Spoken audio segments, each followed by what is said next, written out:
Hello guys, welcome to Captain Dorge's Armory. This is Captain Dorge. Today we're going to look at the T69. T69 is a Tier 8 American medium tank with an autoloader. And I have not had this tank for very long, but I'm already liking it. It's really good. I've got 14 battles in it so far, and the battle we're going to be looking at today is actually something like my 6th or 5th battle in it. This thing's just made a huge impression on me. So we're going to take a look at it, and then we're going to take a look at a battle in it. And I will say that T69s are a huge source of frustration for me in this game because I feel like they're already one of the stronger Tier 8 mediums in the game, and when you add premium ammunition to them, they just become about as close to the definition of game-breaking as I could possibly imagine. And I mean that in the truest sense of the word. Like, I'm going to nerdgasm here a little bit.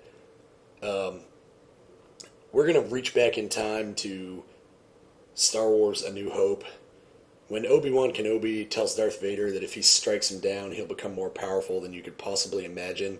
He may have meant that he'll transform into a T69 firing all heat. But it turns out that he actually didn't mean that. He meant he was going to turn into a Ghost Mentor. So apparently the T69 firing all heat is a close second to Jedi Ghost Mentor. Anyway, back to the subject at hand. The T69. This tank's good. And it's good for a bunch of reasons. So let's take a look at it. You got 1,350 HP, which is pretty standard, really, for Tier 8 medium. The tank weighs 35 tons, which is not that heavy, but it only has a 550 horsepower engine, so the power-to-weight ratio is not great. 15.79. You know, my Patton has an 18.8. We're just looking at mediums I have in my garage. 16.5 on the Centurion, 20.9 on the Leopard Proto, 19.7 on the T54. So you get the idea. The T69's power-to-weight ratio is actually not that amazing, and that's definitely one thing I noticed about the tank. It has decent mobility, but its acceleration is really lacking. Actually, I just got an idea. Let me see here. What's the 14.18? 14.38. So, 14.18 power to weight on the Type 59 and 15.38 power to weight on the T34-3. So, the T69 barely has a better power to weight ratio than the Type 59 and the T34-3. And that's a noteworthy comparison because the power to weight ratio on the Type 59 is actually been one of its limiting factors for a long time. It's got the Type's got a good top speed, but it gets up to speed pretty slow. If you have to maneuver with it, you lose speed a lot. If you have to go uphill with it, you slow down a lot. If you're on rough ground, you don't have enough engine power to go fast. And the T69 finds itself in a similar boat. It doesn't get up to speed very quickly. It doesn't climb hills that fast, and terrain can really slow you down because your horsepower to ton ratio just isn't high enough. But it's still pretty high, and the tank still has pretty decent maneuverability. Top speed 51.5 kph. Again, not the fastest tank out there, but it's not slow either. You can move around the battlefield with a T69. You're just not going to move at the speed of a Leopard prototype. The tank has a 42 degree per second traverse speed, which is pretty respectable. Has a 38 degree per second traverse speed on the turret, which is fine. 400 meter view range, which is really good, and 750 signal range. So again, you're basically never going to be out of contact with your friendlies. Now we're going to look at the gun in a minute, but first we're going to look at some other stuff. Now, highlighting the 400 meter view range, that gives a lot of versatility to the tank. It allows you to play it as a medium scout if you want to, because you have really good view range. And if you throw binocular telescopes on, you've got now 500 meter view range when you let your binoculars kick in. So that gives this tank some versatility. You can get to a position, hop into a bush, click on your binoculars, and spot the enemy. And that is a huge ability, and it's something that the T69 can actually do pretty well because it's got such a high view range. And it's something that's definitely worth exploiting in this tank because it's a really big advantage. Not only does it allow you to direct fire from other tanks and artillery on your team, but it allows you to see deployments of the enemy and more easily look for a weakness that you can attack. So that's a big attribute, and it's definitely something worth exploiting. Now, since we're talking about modules, I've put a vertical stabilizer and improved ventilation on this tank, and that's for two simple reasons. First of all, can't put a gun rammer on it because it's got an autoloader. Secondly, vertical stabilizer and improved ventilation help with the aiming time, which is huge. Also, improved ventilation helps with all your other crew skills, which is totally worth it in every possible way. Crew skills on this tank, I've got camouflage on there right now, and that's from the T69. When I had the T71 rather, I considered keeping that tank and making it a pimp tank, but I didn't enjoy it very much because I was a terrible light driver. So I decided to transfer the crew over to the T69.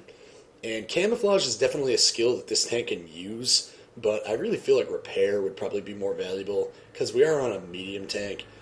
Not that camouflage is bad on a medium tank, but I just feel like normally repair is my first priority.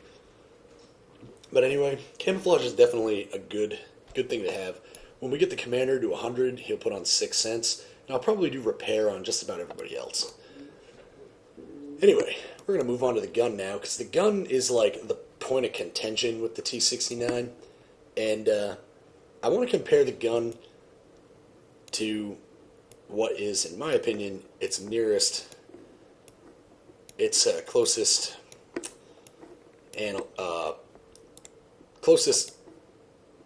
competitor. There we go. Closest competitor. We're going to compare it to the gun on the AMX 1390. And I know the comparison is not 100% viable because the 1390 is a tier 8 light with it's got a different role. These two tanks have similar roles, but the 1390's role is a little different. And the 1390 also does have a way bigger advantage in mobility. It's got an advantage in camouflage, and it's a lot smaller. So they're not a perfect analog of each other, but they're pretty close. And I want to compare the gun characteristics and talk about why I think the T69's gun is just flat out better, and why I think all the heat round users are basically little babies who are full of crap. So, here we go. They both mount 90mm guns. They're both autoloaders. The T69's autoloader is a 4-shot clip. The 1390's is a 6-shot clip. So right off the bat, the 1390's got more damage in a clip, but that's only because it has more shells. Time between loading the shells in the clip. T69 puts a new shell in the clip every 2 seconds. The 1390 puts a new shell in the clip every 2.73 seconds. So the T69 can empty its gun in 6 seconds. It takes the 1390 almost 12. Almost 15, I mean. I'm going to rough number it. It takes the 1390 about 13 seconds. So T69 is dumping its clip in half the time. And bear in mind, it's not firing half the shells, it's firing 2/3 of the same number.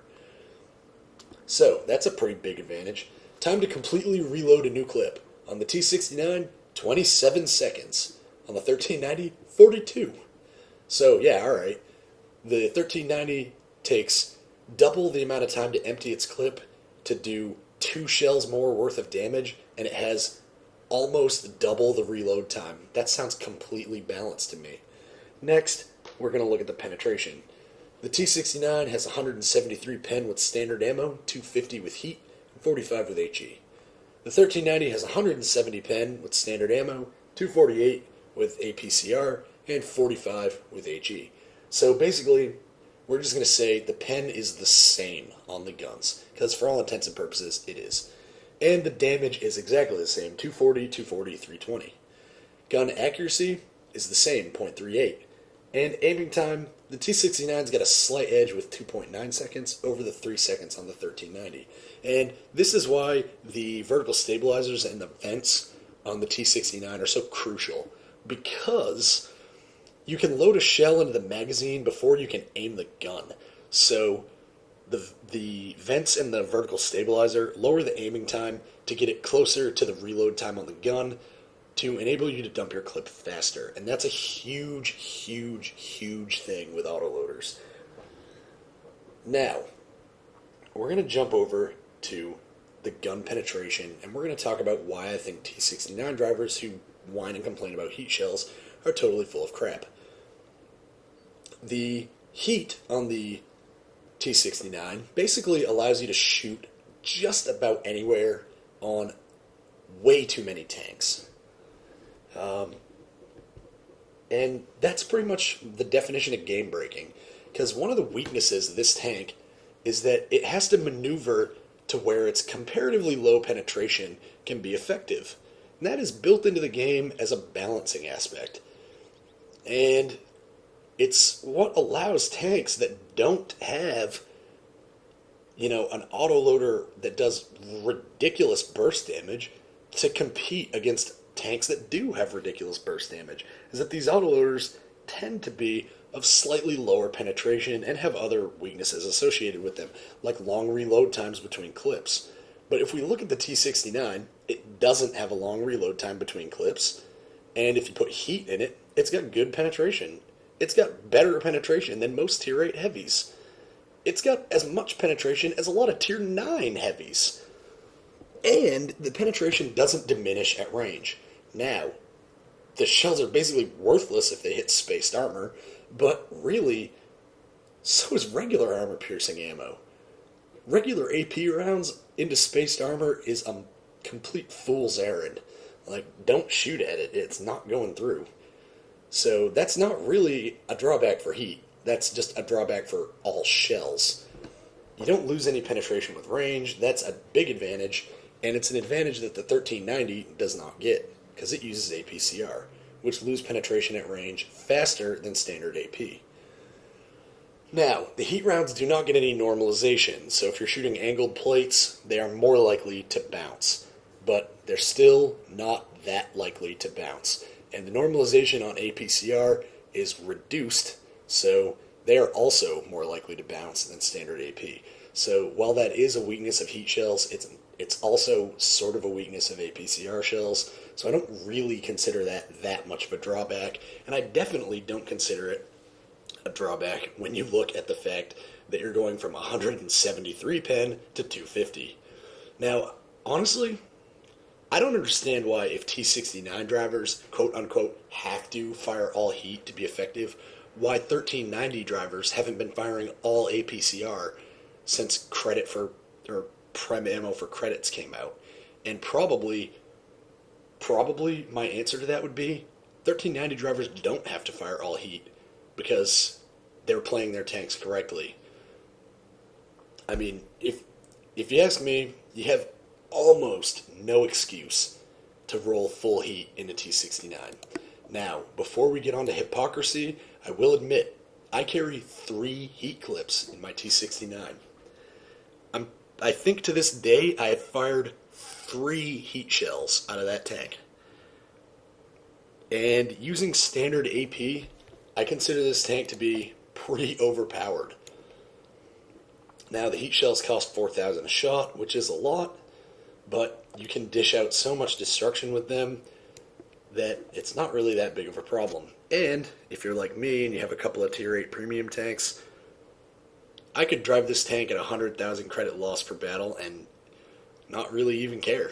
So, until they make premium shells actually prohibitively expensive, 4,000 credits per shot makes no difference to me. I'm either going to fire them or I'm not going to, regardless of the cost. If they were 10,000 a shot, then I wouldn't use them because they would be too expensive. But that's never going to happen because they want you to use them so that you'll buy gold and so that you'll buy premium tanks. I buy premium tanks anyway and I buy gold anyway, but I don't buy them for the ability to fire premium shells, because premium shells are the biggest definition of game breaking that I have ever seen in my personal gaming experience. And no, I never played Navy Field, so don't ask. Anyway, I've ranted about the T69 stupid AP and heat shells long enough. One quick thing to look at before we get into the battle, and that is the armor on the tank. The tank is not very well armored. 100 millimeters at the front, 101 actually, 76 at the side, 38 at the rear, that's on the hull.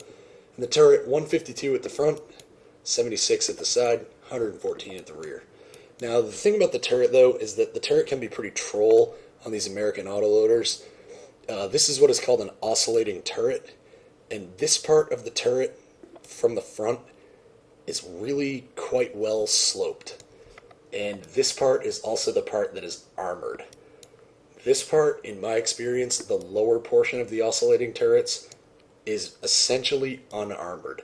So if you're shooting at a T69 turret from the front, aim here and here, as opposed to here or here, and your shells are a lot more likely to penetrate.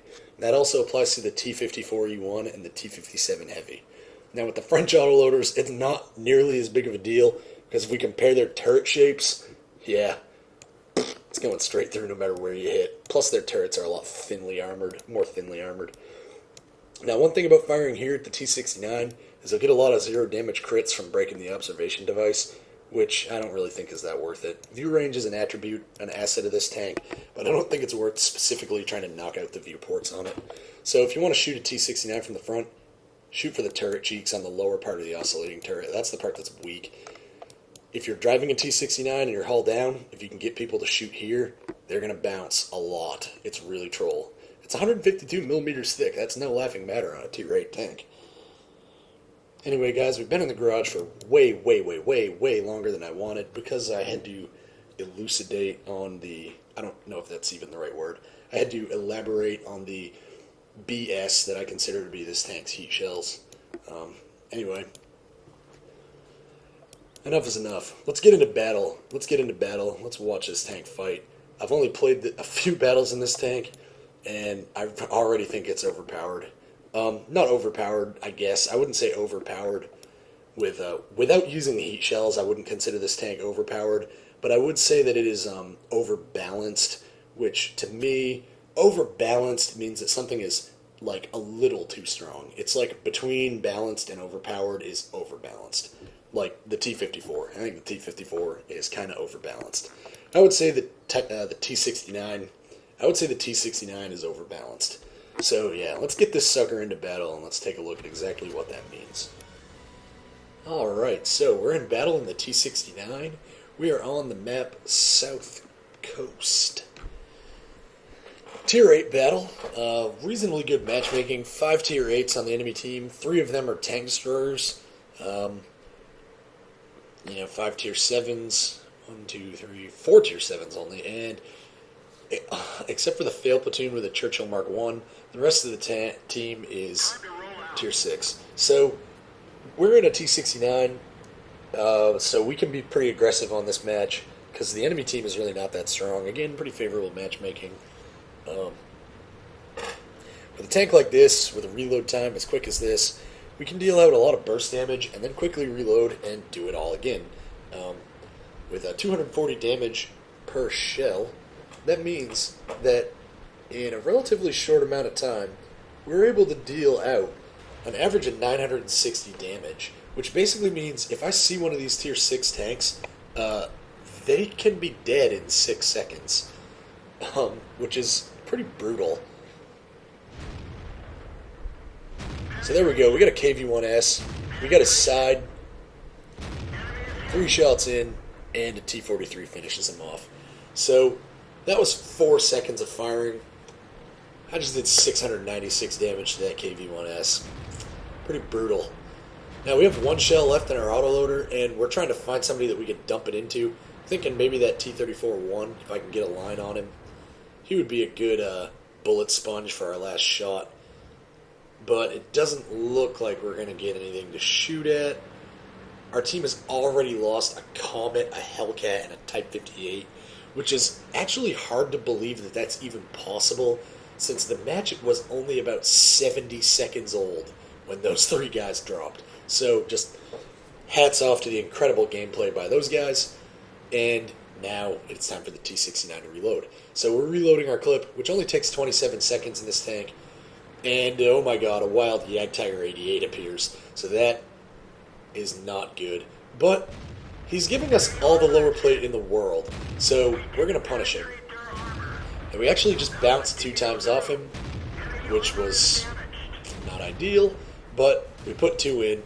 Now the 12T has decided to come down and go against us as we reload, but unfortunately for Mr. 12T, he's got an abysmal gun, and I've got troll armor, so I survive his little onslaught, and I'm almost reloaded against the Jagd-88. The Jagd-88's basically waiting for me, so I'm going to just request fire at him and keep him spotted. I'll never pen his upper plate, but for some reason...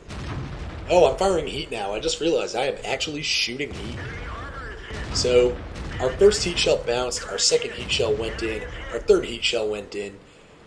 There's a great example of the pay-to-win quality of the T69. I had no business damaging that Jagd-88 right there, and I just did about 1,000 damage to him in 6 seconds. So yeah, totally fair and balanced, right? Now, I didn't think that I'd fired any heat in this battle. I remember firing heat in the first battle I played, because I had to reset an IS-3 to win the game, and then somebody else just killed the IS-3, which was disappointing. So we put 3 more heat shells into the Jagd-88, kill him, and just use our last one on the 12T, because at that point it wasn't worth reloading. So yeah, we just did some serious pay-to-win action there. About 1,200 damage worth of pay-to-win. And yeah, I feel pretty dirty about that, actually. I forgot that I even did it. But we're reloading regular rounds now. There's really nothing left in this game, in this battle, that I have any excuse to shoot Prem at. You might say, oh, Captain, those tank destroyers. Yeah, well, the way this game is developing, if I can't flank those tank destroyers, I'm not allowed to play World of Tanks anymore. So, we're going to move up into the enemy base, and we spotted an enemy Hellcat. We're not afraid of an enemy Hellcat. He can damage us, but he fails to do so, and we put 2 shots into him in 2 seconds, and he is now dead skis. So, very scary Mr. Hellcat is now very dead Mr. Hellcat, and I really ought to be reloading right now, but for some reason I am not. I only have... Probably because I want to make sure I get to deal 1 shot of damage to this T28. If I had to guess, that would be why I'm not reloading. And I'm definitely not reloading. And I really probably should have. But, yeah, screw it. We fire at him and we miss. We're now solidly behind this guy. He's not getting away. And he's not trying to get away either. He's surrendered. He's totally given up. Now he's maneuvering because he realizes I'm reloading. But it doesn't matter. Doesn't matter if this guy gives up or tries to fight. He's going down, and he's going down in a hurry. We're going to be reloaded in about 4 seconds, so his days are numbered. And 1, 2, on fire, 3, he's dead. 3263 damage, 5 kills in a 5.5 minute long game. Pretty brutal. So we got Mastery Badge Ace Tanker from that. That was our 5 times experience. So we managed to get 9,395 experience, 60,000 credits. I'm actually appalled that I fired 8 heat rounds. I can't believe that I fired 8 heat rounds. I was pretty sure that I fired 1 heat clip at the Jagd-88 on reflection, but I really didn't think I fired 2. So I'm actually pretty amazed that I did that. But it's also, in my opinion, a great example of why this tank is just completely overbalanced. Because that Jagd-88 really should have had me by the balls right there. I should have been in a situation where I either needed to risk everything to get behind him, or I needed to play really cautiously and just spot for my team and rely on them to get me through the danger with that Jagd-88. But instead of doing the things that are meant to be done in this game, I just loaded heat and said, screw it. If I shoot enough money at this thing, he'll die. So yeah. I basically treated that Jagdtiger 88 like I was a mob boss. I threw money at the problem and I made it go away. So, there you go. That's pretty much exactly why I hate T69s. Straight from the hypocritical horse's mouth. But on reflection, I've only played 14 games in this tank so far, but I'm pretty sure that including those 8 heat rounds, I've fired a grand total of 11 heat shells from this tank. So... that's less than 1 per match, and considering a lot of the time I run into T69s who fire 100% heat, I think I'm doing alright. But again, I strive to lower my heat usage in this tank because it's complete BS, basically, that it even gets this ammo. It's totally game breaking. It's completely overbalanced. So you can see there that I was able to do a casual 3263 damage without really even working very hard. Managed to pick up 5 kills, 1253 on modified experience. Vastly more damage than anyone on the enemy team, and aside from the SC-122, nobody else on my team came that close. The KV-5 was the only other guy to even break 2,000 damage, so we really outpaced the entire rest of our team in that battle. If we take a look at our results here, you can see we fired 22 shots, 21 of which hit. Only 16 penetrations. We managed to bounce 5 shells, which means we bounced 3 heat shells off that Jag-88's upper plate. Because we bounced, I think, 2 of our standard rounds off of him when he first came out.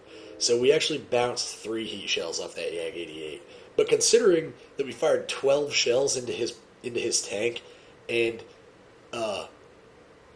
8 of them in a balanced game would have had a 0% chance of penetrating, only bouncing 3 off that 0% chance area is,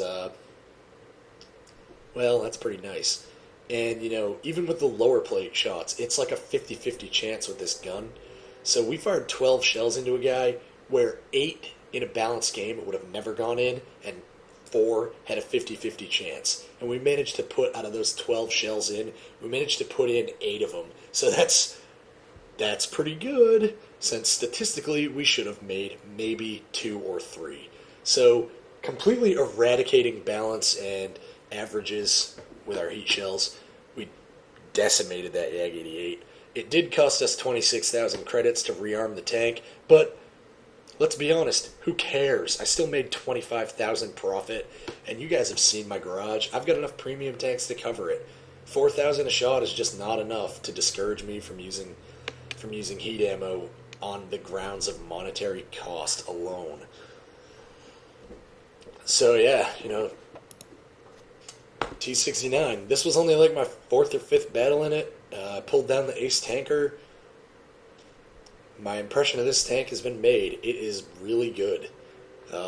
It's got strong strengths, and its weaknesses are not all that weak, and it can compensate for its most important weakness with money. So, yeah, this is definitely a good tank, and I don't even want to play it because it's just good. Like, I feel like a jerk just driving the T69. It just makes me feel like an asshole because the tank is so good. Anyway, I hope you enjoyed that battle in the T69, and feel free to comment or like and subscribe or thumbs down me for my hatred of heat shells. Feel free to tell me about how I'm an idiot and that this tank needs heat to work, even though the 1390 doesn't need heat and the other tier 8 mediums don't need heat, even though they have barely any more penetration than this tank, and they're also tier 8 mediums. Feel free to tell me all of those things. Feel free to tell me about how autoloaders require you to pen your shots more often, or else you're not doing any damage, even though I think that that's a complete load of horse dung, especially when you only have a 27-second clip reload. On a 5100, where you have a 48-second clip reload, yeah, you need to make all 6 shots effective. But when you're like, oh, casual 27-second reload, that's like reloading my T30 gun. I don't care. It doesn't even matter. So, guys, feel free to shower me with your approval/disapproval. And until next time, just remember that you can never have enough big guns.